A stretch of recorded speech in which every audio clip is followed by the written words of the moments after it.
subscribe to the channel and like. Happy viewing.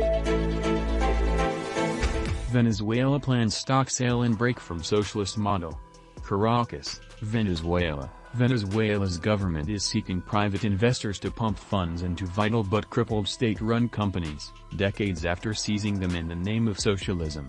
The government on Monday intends to offer 5% to 10% stakes in companies ranging from telephone and internet service providers to a petrochemical producer.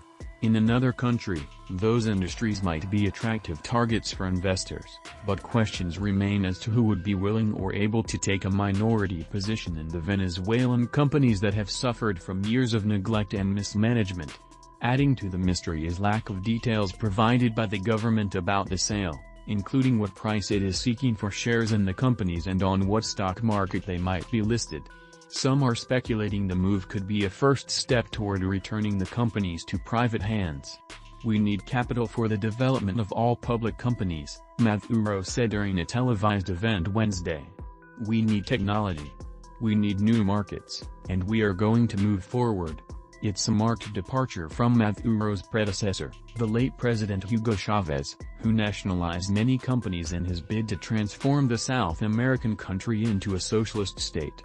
Among the companies Maduro mentioned are Kyiv and its subsidiary Movilnet, petrochemical producer Petroquímica de Venezuela, and the conglomerate focused in the mining sector. Interest, however, may be limited to investors with ties to the government or those with an appetite for risk. The country is still under economic sanctions imposed by the U.S. and other countries that prevent investors from being able to funnel money to Venezuela's state-owned companies. And the percentages Maduro announced would not give private investors decision-making powers to undertake much-needed changes within the corporations. At the turn of the century, Chavez carried out a series of takeovers in the electricity, telecommunications, natural gas and oil sectors.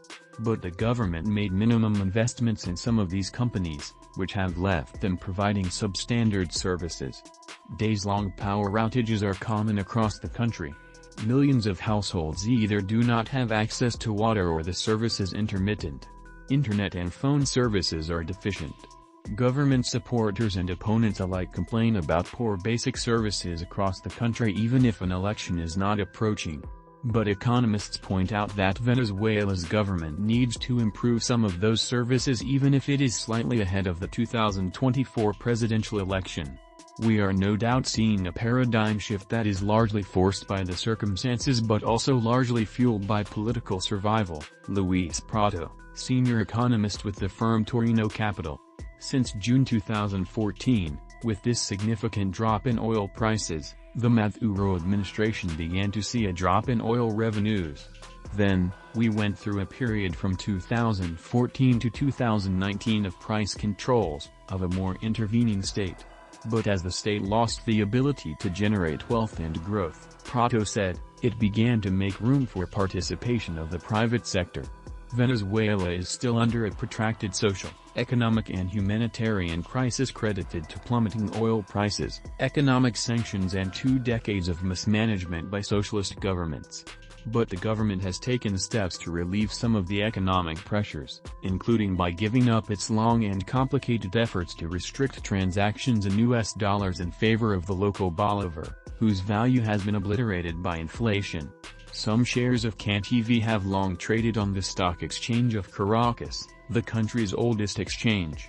Maduro during this week's announcement said the state-owned companies would be listed in the country's various stock exchanges without specifying.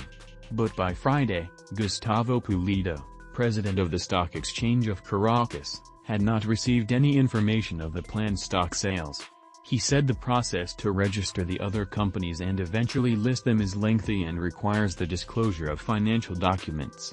"It takes as long as you want to take to make the placement successful. I couldn't tell you a certain time," Pulido said, adding that an offering on the stock exchange of Caracas could not be structured by Monday. The government established its own exchange in 2010. A government spokesman did not respond to a request for comment from the Associated Press regarding the exchanges it intends to use. Prato said the government is likely to use its own exchange or a separate digital system for now but that it would have limited results. Henkel Garcia, director of the Caracas-based firm Econometrica, said the companies require significant investments to improve the quality of their services, which were much better before they were nationalized. But he warned that the country lacks a mechanism to oversee the accounting and financial reporting procedures of the companies, making it impossible to guarantee the private investment in the state companies would be appropriately spent. That missing component, he said, creates a scenario similar to post-Soviet reforms in which a large number of state-owned companies were privatized.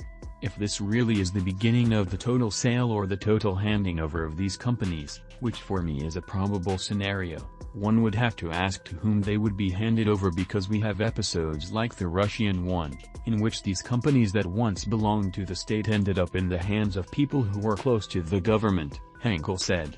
So, it is a complex phenomenon that one could say opens the door to something positive, but with the institutional weakness that we have and with the lack of credible referees, well, it might not end in the best way.